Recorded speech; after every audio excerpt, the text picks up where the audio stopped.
जय श्री कृष्ण दोस्तों, हर हर महादेव। आप सभी का आपके अपने चैनल शिव साधना स्पार्क में बहुत बहुत स्वागत है। दोस्तों, आज इस वीडियो में हम 16 सोमवार व्रत में सुने जाने वाली कथा का श्रवण करेंगे।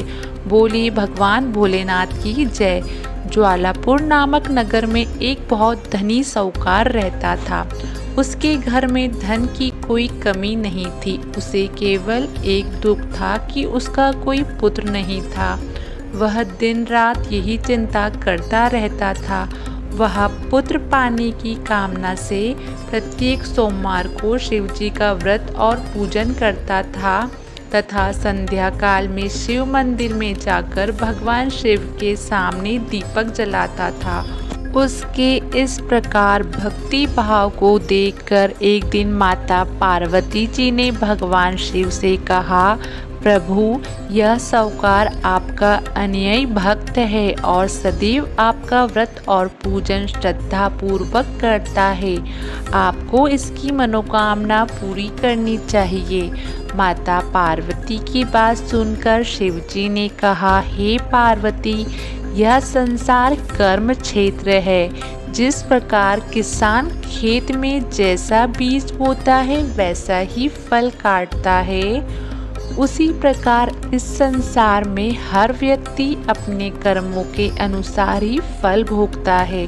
तब माता पार्वती ने अत्यंत आग्रह के साथ कहा, प्रभु, यह साहूकार आपका अनुयायी भक्त है और यदि इसे कोई दुख है तो वह दुख आपको अवश्य ही दूर करना चाहिए, क्योंकि आप सदैव अपने भक्तों पर दयालु रहकर उनके दुखों को दूर करते हैं। यदि आप ऐसा नहीं करेंगे तो मनुष्य आपकी सेवा और व्रत क्यों करेंगे।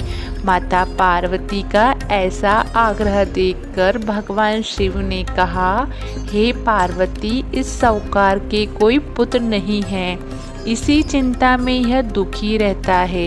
इसके भाग्य में पुत्र न होने पर भी मैं इसे पुत्र की प्राप्ति का वर देता हूँ। इसे पुत्र की आयु केवल 12 वर्ष की होगी। इसके पश्चात वह मृत्यु को प्राप्त हो जाएगा।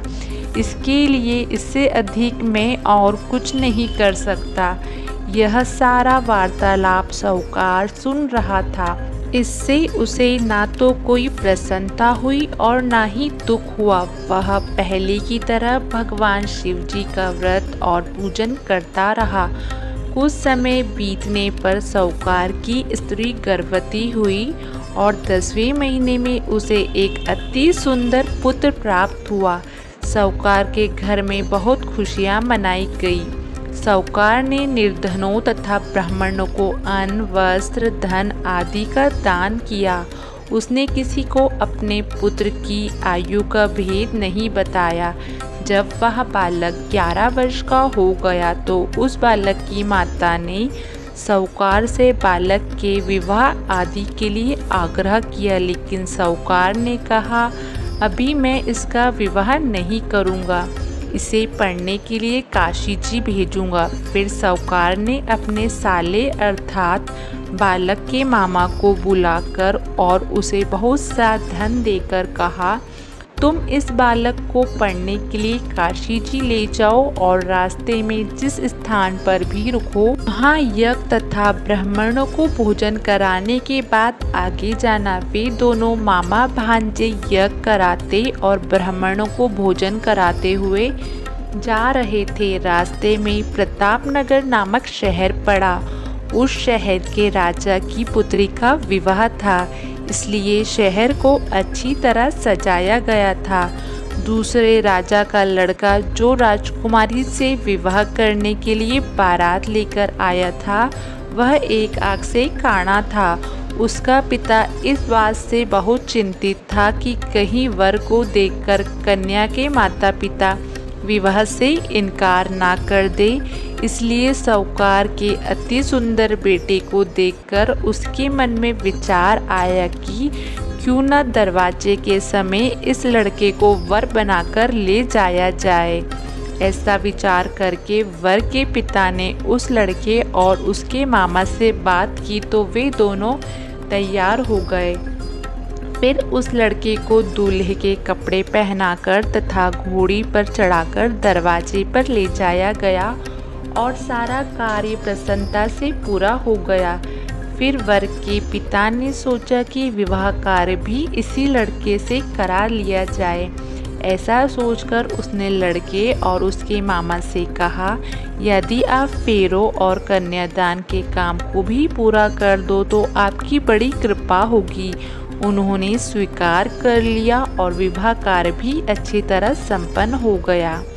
परंतु जाते समय लड़के ने राजकुमारी की चुनरी के पल्ले पर लिख दिया, तुम्हारा विवाह तो मेरे साथ हुआ है, लेकिन जिस राजकुमार के साथ तुम्हें भेजा जाएगा वह एक आँख से काना है।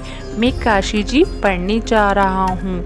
लड़के के जाने के बाद उस राजकुमारी ने जब अपनी चुंदरी पर ऐसा लिखा हुआ पाया तो उसने राजकुमार के साथ जाने से मना कर दिया और कहा कि यह मेरा पति नहीं है, मेरा विवाह इसके साथ नहीं हुआ है, मेरा पति तो काशी जी पढ़ने गया है।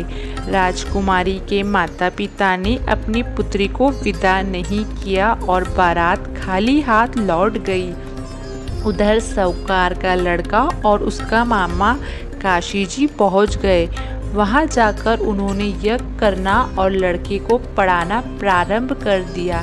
जब लड़के की आयु 12 वर्ष की हो गई तो उसकी मृत्यु का दिन समीप आ गया। लड़के के मामा को इस बारे में कुछ नहीं पता था। उस दिन उन्होंने यज्ञ का आयोजन किया हुआ था कि लड़के ने अपने मामा से कहा, मामा जी आज मेरी तबीयत कुछ ठीक नहीं है। मामा ने कहा, अंदर जाकर लेट जाओ। लड़का अंदर जाकर लेट गया और थोड़ी ही देर में उसके प्राण निकल गए। यज्ञ के बीच में जब उसका मामा ने आकर देखा वह मृत अवस्था में पड़ा है तो उसे बहुत दुख हुआ। उसने यज्ञ का कार्य अधूरा रह जाने के डर से किसी से कुछ नहीं कहा और संयम रखा। फिर यज्ञ का कार्य समाप्त कर ब्राह्मण चले जाने के बाद उसने रोना पीटना आरंभ कर दिया। संयोग से उसी समय शिव पार्वती जी उधर से जा रहे थे। जब उन्होंने जोर जोर से रोने की आवाज़ सुनी तो माता पार्वती ने भगवान शंकर से कहा, प्रभु कोई दुखिया रो रहा है, उसके कष्ट को दूर कीजिए। जब शिव पार्वती ने उसके समीप जाकर देखा तो वह एक लड़का मृत पड़ा था। पार्वती जी बोली, यह तो ज्वालापुर के साहूकार का लड़का है जो आपके वरदान से उत्पन्न हुआ था। शिव जी बोले, हे पार्वती, इसकी आयु इतनी ही थी, आयु पूरी हो जाने के कारण यह मर गया। तब माता पार्वती ने कहा, हे प्रभु आप इस आयु बढ़ाइए, नहीं तो इसके माता पिता तड़प तड़प के मर जाएंगे। माता पार्वती के बार बार आग्रह करने पर भगवान शिव ने उसको जीवित कर दिया और शिव जी की कृपा से लड़का ओम नमः शिवाय कहता हुआ उड़ गया। भगवान शिव और माता पार्वती कैलाश पर्वत को चले गए। तब वह लड़का और उसका मामा उसी प्रकार यज्ञ करते हुए तथा ब्राह्मणों को भोजन कराते हुए अपने घर की ओर चल दिए। रास्ते में वे प्रताप नगर पहुँचे और वहाँ पर आकर उन्होंने यज्ञ आरंभ कर दिया। जब वहाँ राजा उधर से गुजर रहा था तो उसने उस लड़के को तुरंत पहचान लिया। अपने महल में ले जाकर उन दोनों को बहुत आदर सत्कार किया। साथ ही बहुत सा धन, आभूषण और वस्त्र देकर उन्हें राजकुमारी के साथ विदा किया। जब वे अपने शहर के निकट पहुँचे तो मामा ने कहा कि मैं पहले तुम्हारे घर जाकर सूचना दे आता हूँ। जब उस लड़के का मामा घर पहुँचा तो साहूकार और उसकी पत्नी घर की छत पर बैठे थे और उन्होंने यह प्रण कर रखा था कि यदि हमारा पुत्र सकुशल लौट आया तो हम नीचे आ जाएंगे, नहीं तो छत से कूदकर अपने प्राण त्याग देंगे। इतने में उस लड़के के मामा ने आकर बताया कि आपका पुत्र सकुशल वापस आ गया है, तो उनको विश्वास नहीं हुआ। तब मामा ने शपथ पूर्वक कहा कि आपका पुत्र अपनी स्त्री के साथ आया है। तो सेठ ने अपनी पत्नी और सगे संबंधियों के साथ नगर द्वार तक गया और आनंद के साथ स्वागत कर उसे अपने घर ले आया। वे बड़ी प्रसन्नता से रहने लगे। इस प्रकार जो व्यक्ति सोमवार का व्रत करके भगवान शंकर तथा माता पार्वती का पूजन करता है अथवा इस कथा को पढ़ता और सुनता है, उसके सारे दुख दूर होते हैं और उसकी समस्त मनोकामनाएं पूरी होती है।